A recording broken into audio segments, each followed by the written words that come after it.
할렐루야.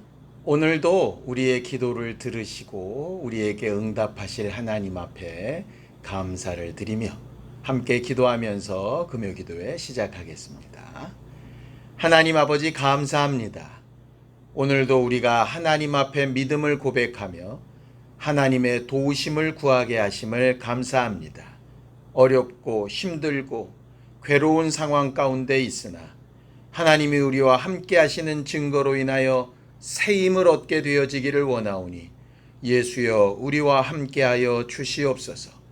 회개하는 심령 위에 주의 은혜를 더하여 주시옵시고 하나님의 도우심 없이 살 수 없음을 고백하오니 주여 함께하여 주시옵소서. 예수님의 이름으로 기도하였습니다. 아멘. 하늘에 계신 우리 아버지여, 이름이 거룩히 여김을 받으시오며 나라가 임하옵시며 뜻이 하늘에서 이룬 것 같이 땅에서도 이루어지이다.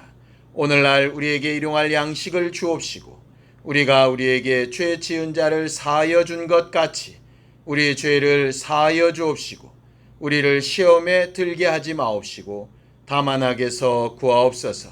나라와 권세와 영광이 아버지께 영원히 있사옵나이다. 아멘. 찬송가 383장 함께 찬양하겠습니다. 383장입니다.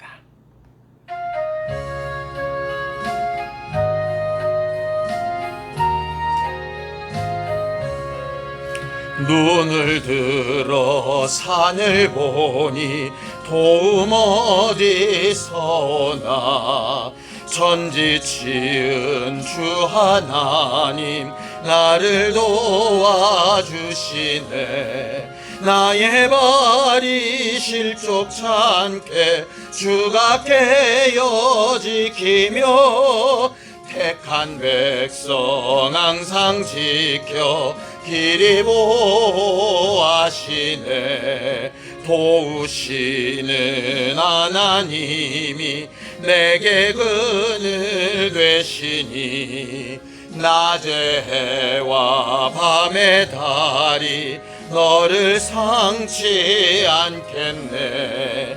내게 화를 주지 않고 혼을 보호하시며 너의 출입 지금부터 영영 인도하시리.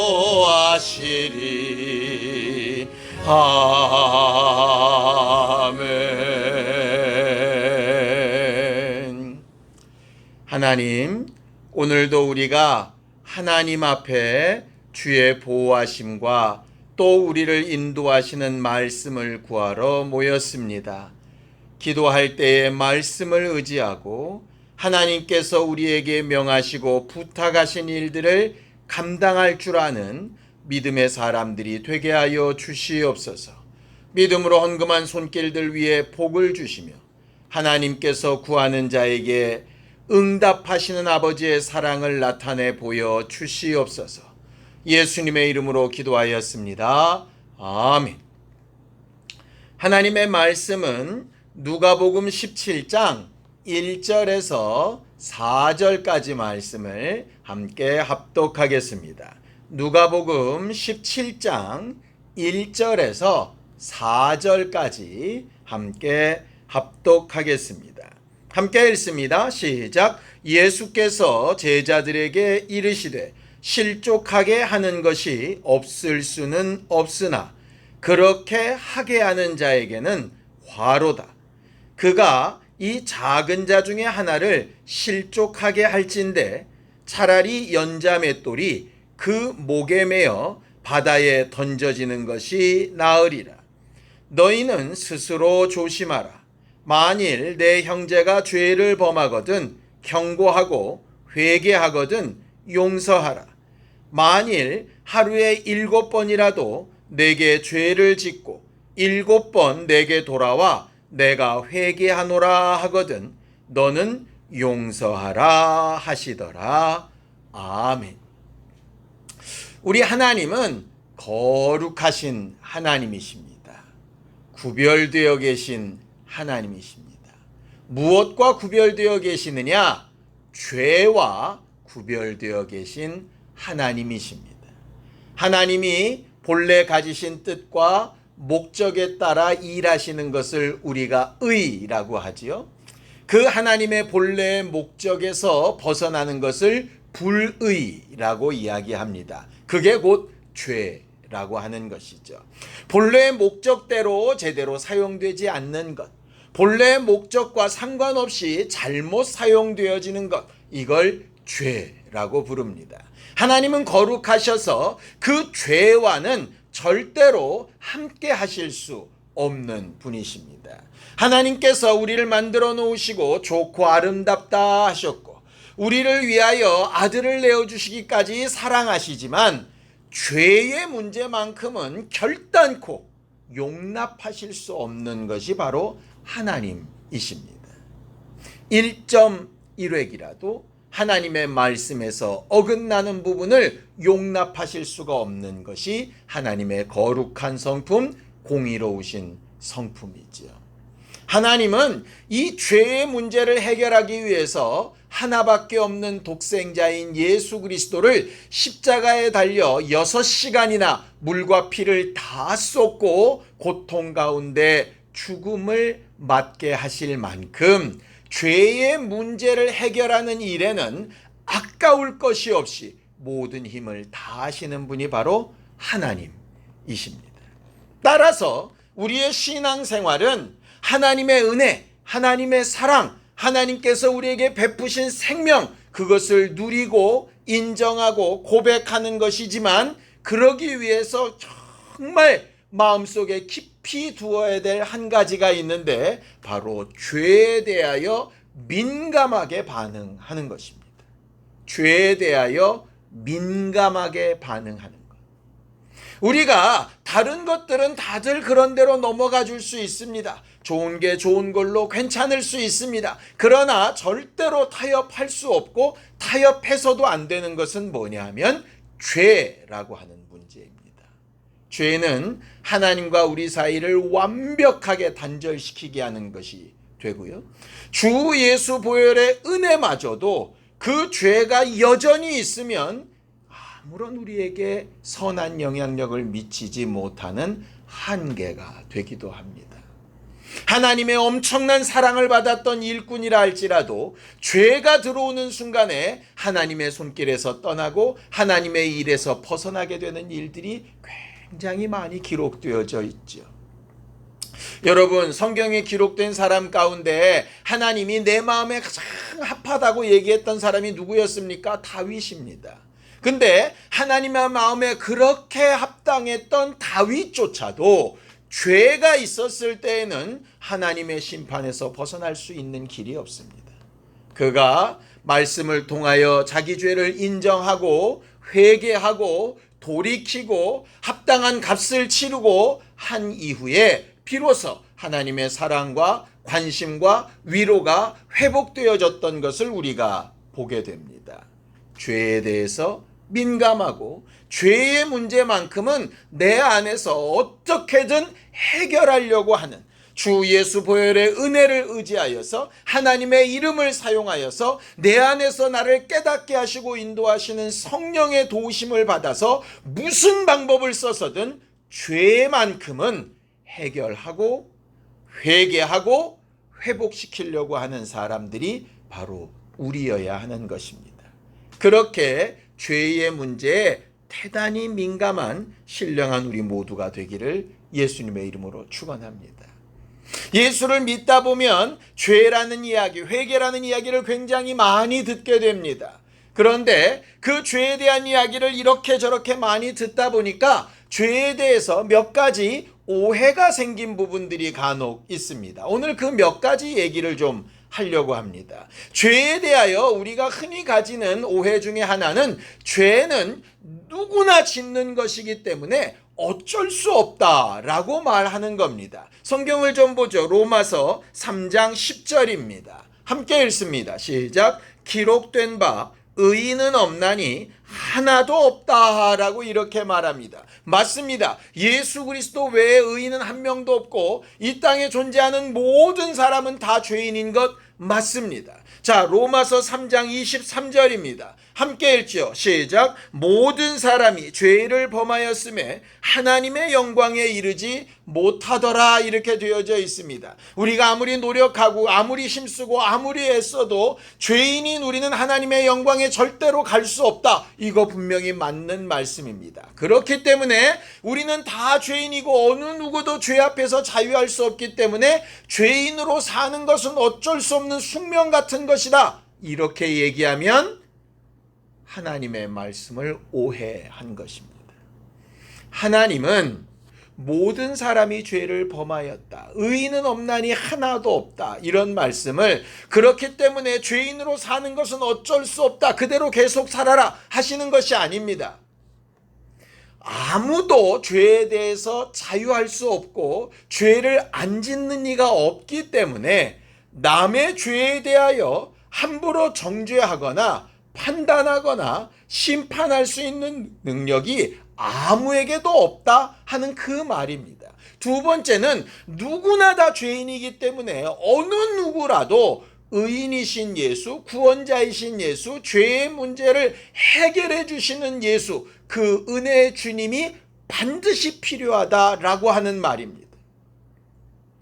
누구나 죄를 짓고 있기 때문에 죄 가운데 사는 건 어쩔 수 없다가 아니라 누구나 죄를 짓고 있기 때문에 누구나 죄에 대하여 민감하고 중요하게 인정하고 그 죄의 문제를 해결하실 수 있는 예수, 하나님의 은혜에 대해서 깊이 관심을 가지라 라고 하는 것이 하나님의 말씀입니다.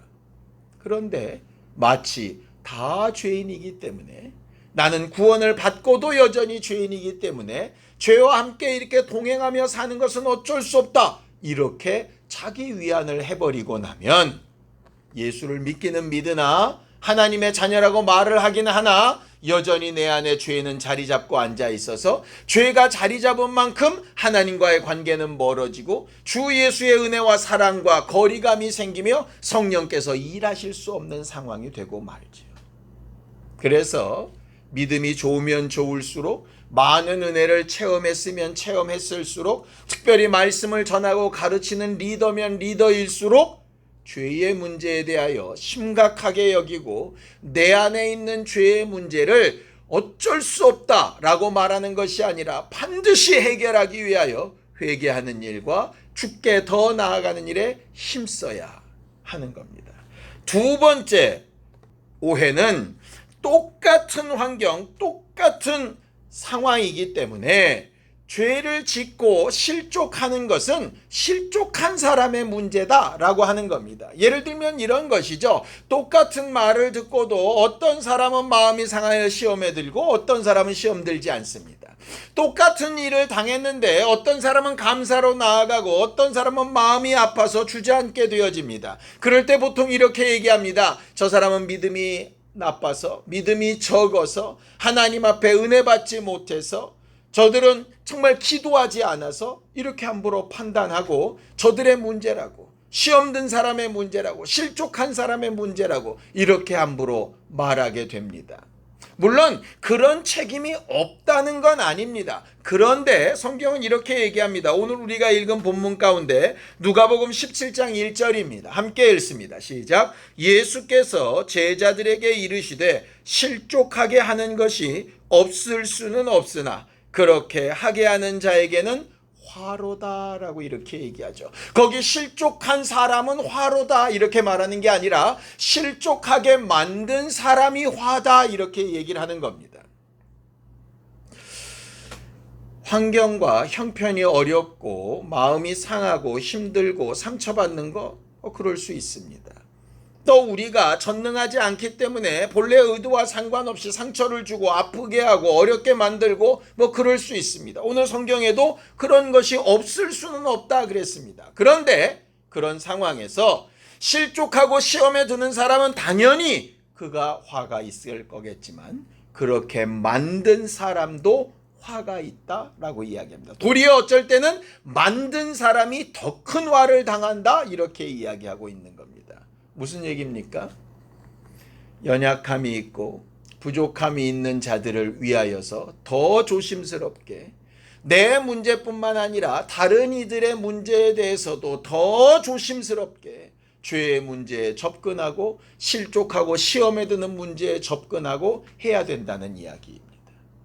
많은 사람들이 가인을 욕하면서 가인처럼 생활합니다. 내가 저 사람과 무슨 상관이냐? 저가 잘못된 일이지 왜 내가 그 사람에게 신경을 써야 하는가? 성경은 우리를 함께하게 하셨고 함께하게 하신 교회는 마치 형제와 같이 자매와 같이 서로를 돌아볼 책임을 가진 자들이 바로 하나님의 사람들입니다. 그 죄를 분명히 기억하라 하는 것입니다. 나는 내 나름대로 하나님의 말씀대로 살고 믿음으로 살아왔으나 형제를 제대로 돌아보지 아니하고 실족하게 만들고 시험 들게 만들고 어그러지게 만든 부분만큼은 반드시 또 회개해야 한다라고 하는 것이죠.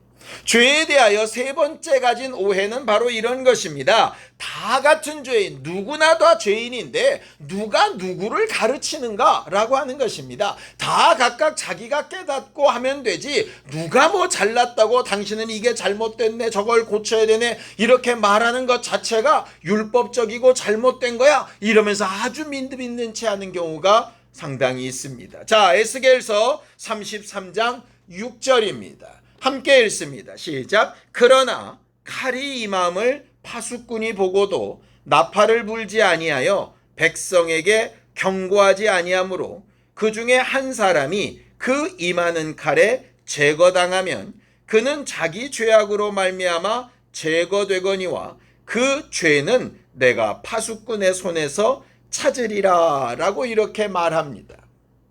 무언가 해서 실족하게 하는 것도 문제이지만 해야 될 일, 경고를 하지 않아서 망하게 되는 것도 책임이 있다는 겁니다. 얼마나 무서운 얘기입니까? 내가 혼자 죄를 안 지어가며 죄를 지었을 때 회개해가며 사는 것도 힘든데 남들에게 상처를 주지 않고 실족하지 않게 만드는 것만 해도 힘든데 그 사람에게 제대로 경고하지 않으면 거기에 대한 책임까지 묻는다고 하시면 우리는 어떻게 해야 하는 겁니까? 그래서 오늘 성경엔 이렇게 말합니다. 3절 4절입니다. 함께 읽죠. 시작. 너희는 스스로 조심하라. 만일 내 형제가 죄를 범하거든 경고하고 회개하거든 용서하라. 만일 하루에 7번이라도 내게 죄를 짓고 7번 내게 돌아와 내가 회개하노라 하거든 너는 용서하라 하시더라 이렇게 되어 있습니다. 거기 뭐라고 되어 있습니까? 첫 번째는 너희는 스스로 조심하라. 우리의 기도는 우리가 죄에서 스스로 조심하기 위한 것에 제목을 삼을 필요가 있습니다. 육체에 필요한 것을 얻는 것도 기도의 제목 맞습니다. 우리에게 뭔가 미흡하고 부족한 부분을 채우는 기도도 분명히 해야 되는 건 맞습니다. 그런데 가장 중요한 기도 제목 중에 하나는 죄에서 스스로 나를 조심시키는 것이 기도의 제목에 있어야 합니다. 하나님 내가 말씀을 들었는데 그 말씀대로 이렇게 못 살고 있습니다. 하나님 내가 말씀을 듣기도 하고 가르치기도 하고 내가 정말 전하기도 했는데 그 말씀이 내 안에서 역사하지 않고 있습니다. 이거 자칫 잘못하면 내가 죄를 짓게 생겼으니 하나님 나를 용서하시고 내가 말씀대로 살 수 있도록 힘을 달라고 스스로 조심하는 것이 첫 번째입니다. 두 번째는 잘 경고하는 겁니다. 오늘 성경에 보면 내 형제가 죄를 범하거든 경고하라 이렇게 되어 있습니다. 그런데 어떻게 경고할까요? 실족하지 않게 경고해야죠. 시험 들지 않게 경고해야죠. 그 마음이 상하지 않게 경고해야죠. 그래서 힘든 겁니다. 율법처럼 어떻게 받아들이든 말든 그냥 선포하고 끝나는 것이라면 상관없습니다. 상처를 받든 말든 시험에 들든 말든 나는 옳은 얘기를 했으니 끝이다 라고 얘기하면 좋은 것이 아닙니다. 잘 경고하고 회개하게끔 만들어야죠. 그러다 보니 어떻게 말해야 될지를 기도해야 되고 그 말을 들은 사람의 마음이 어떨지를 기도해야 되고 이 말씀이 가서 저에게 어떤 영향을 미쳐야 될지를 기도해야 하는 겁니다. 그래서 기도 많이 하고 경고해야 하는 것입니다. 세 번째는 뭡니까? 용서할 마음을 가지고 시작해야 하는 것이죠. 경고를 하기는 하는데 그저 잘못했다고, 내가 너보다 우위라고, 너 이렇게 잘못했으니 내 앞에 꿇으라고, 이런 스타일로 경고하는 게 아니라, 경고하고 회개하거든 용서하라 하시는 말씀은 용서를 전제로 해서 경고하라는 겁니다. 나는 너를 너무나도 용서해 주고 싶은데 네가 이 부분을 회개했으면 좋겠다라고 하는 것이죠. 너 이거 잘못했어. 너 이거 고쳐야 돼. 이렇게 끝나는 게 아니라, 나는 너를 너무 용서하고 싶은데, 예수께서 나를 용서하셨듯이 그렇게 너를 용서하고 싶은데 네가 회개해야 할 것 같아 정말 조심스럽게 너한테 이렇게 경고하니, 너도 죄에서 스스로 조심하고 나도 죄에 대하여 스스로 조심해서 하나님의 뜻대로 가야 되지 않을까라고 말하는 권면의 자세가 필요하다는 거죠. 그런데 사람을 용서하는 것이 그렇게 쉽습니까? 용서하는 마음을 가지는 게 내 마음대로 되나요? 절대로 그렇지 않습니다. 상처가 크면 클수록, 아프면 아플수록 점점 더 힘들어집니다. 시간이 길어지고 더 길어질수록 점점 더 어려워집니다. 용서하는 마음은 기도로 응답받을 수밖에 없습니다. 참 어려운 일이기 때문에 그렇습니다. 그래서 경고하는 말을 기도하는 것만큼 용서할 마음도 주께 구해야 되는 것이 바로 우리의 믿음이고 기도의 제목입니다. 내 힘과 내 감정과 내 생각으로 다른 사람을 용서하고 돌아오면 회개하는 사람에게 용서를 베풀고 용납하고 다시 회복하고 절대로 할 수 없습니다. 하나님께서 주시는 힘과 능력과 응답으로만 가능하지. 성경에 분명히 너희가 남의 죄를 용서하면 너희도 용서받을 수 있다라고 얘기하셨습니다. 초두에 말씀드렸죠. 하나님은 죄의 문제를 해결하는 데는 아들을 내어 죽게 하기까지 그렇게 힘쓰시는 분이 바로 하나님이시라고 우리가 배웠습니다.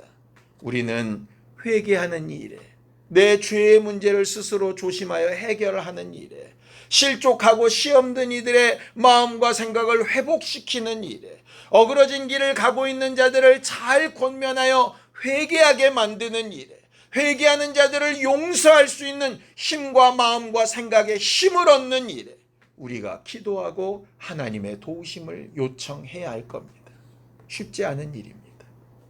그렇게 하고 싶지 않을지도 모릅니다. 그러나 죄의 문제를 하나님 앞에 해결받기 위해서 반드시 필요한 부분입니다. 예수께서 십자가 위에서 자기를 죽이는 죄인들을 향하여 용서를 선포하시고 또 경고하는 말씀을 전하셨던 것을 기억해보는 이 시간이 되었으면 참 좋겠습니다. 사회에 무리를 일으키고 여러 가지 마음 아프게 하는 일들이 많이 있지요. 우리의 감정이나 우리의 상식이나 우리의 판단으로 보면 도무지 용납이 안 되는 사람들도 있습니다. 어떻게 경고하고 어떻게 권면하고 어떻게 가르치고 어떻게 회개하게 해서 어떻게 용서할 것인가, 우리 안에 정말 마음의 힘과 믿음이 있는 사람들이 될 수 있도록 이 시간 함께 기도하겠습니다. 하나님 아버지, 우리의 힘과 능력이 없는 것을 고백합니다. 우리의 마음과 생각이 굳어지고 하나님의 뜻대로 살지 못하고 있음을 고백하며 하나님의 도우심과 은혜를 구합니다.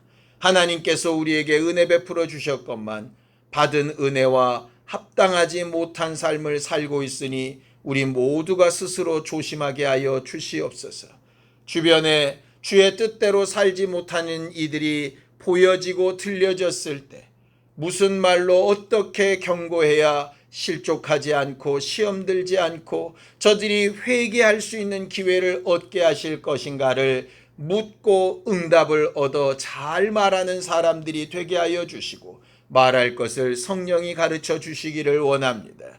또 그런 모든 이들을 용서하려는 기본적인 마음과 생각, 주 예수의 마음과 심령이 우리 안에 있게 되기를 원하오니 성령으로 도와 주시옵소서.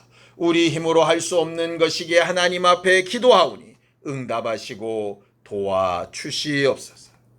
이제는 우리 주 예수 그리스도의 은혜와 하나님 아버지의 극진하신 사랑과 성령님의 감동하시고 역사하시는 크신 은혜가 잘 경고하고 용서하기를 원하는 마음을 구하는 우리 모두 위에 이제부터 영원까지 함께 있을지어다. 아멘.